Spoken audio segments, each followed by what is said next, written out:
And so I came to Kansas City. It was announced on, I think it was January 8th in 2004.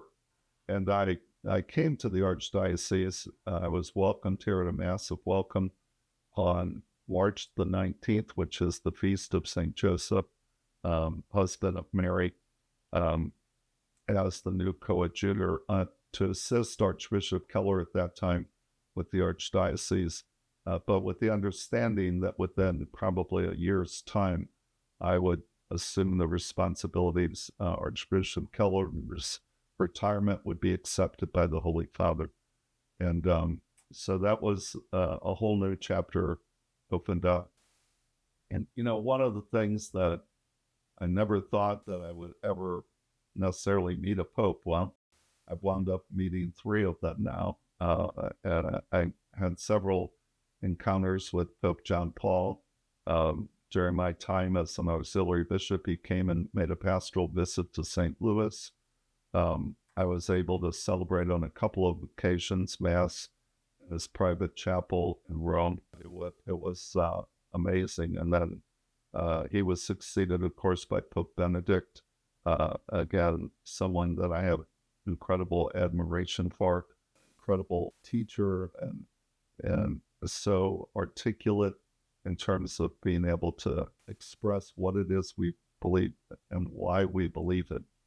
One of the things that influenced me a lot from Pope Benedict was something he said and he wrote several times during his papacy. He said that the core of our Catholic faith is not about our doctrine, it's not about our catechism and our creed. Now, it's not that he didn't think those things were important. He had been the prefect for the Congregation of the Doctrine of Faith, and then became Pope. A lot of his ministry was defending and passing on with fidelity what we had received in terms of our Catholic faith. So he obviously thought that was important, but not the most important. He said also it's not about living an ethical life. Again, it wasn't that he didn't think this was important, but he didn't believe that was the core, the heart of what it means to be Catholic. He said at the heart of what it means to be Catholic is an encounter with the person of Jesus Christ, an encounter with an event, the event of Calvary and the resurrection of Jesus. And I think this is so true that in Catholic faith, that of course our doctrine and teaching, it's important. Living a moral and virtuous life is important, but none of that is going to make sense. Our doctrine isn't going to make sense. We're not going to find the capacity to live a virtuous life unless we have this relationship with Jesus Christ. So that, I think, was a great contribution. John Paul II, he had this incredible story himself of how the Lord had worked through his life in so amazing ways. And he was instrumental in bringing down communism and bringing down the Iron Curtain.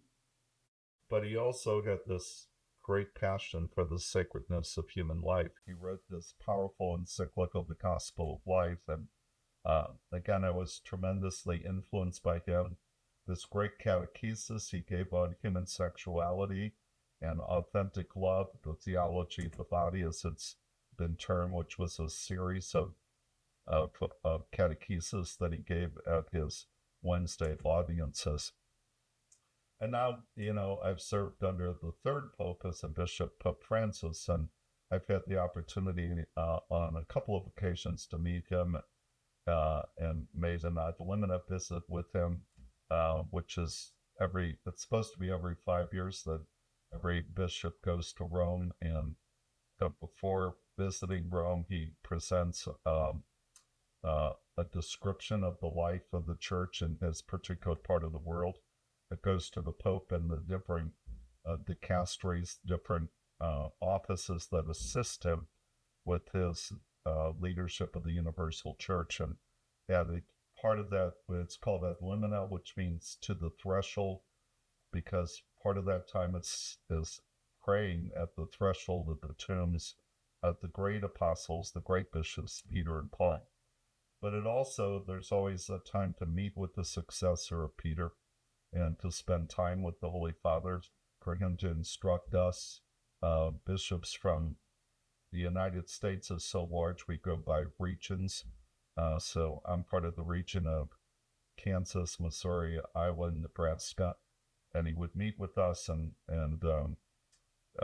each pope had a different style of doing this. Pope Francis met with us as a group for several hours. And at the beginning of the meeting, he said, I want you to be honest with me.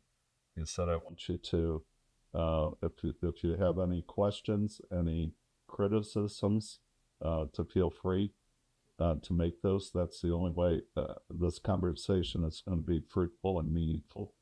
And so I have great admiration for Pope Francis, and I think one of the special things he's brought, elevated in the consciousness of all the churches, is our mission to bring the truth of the gospel to the peripheries.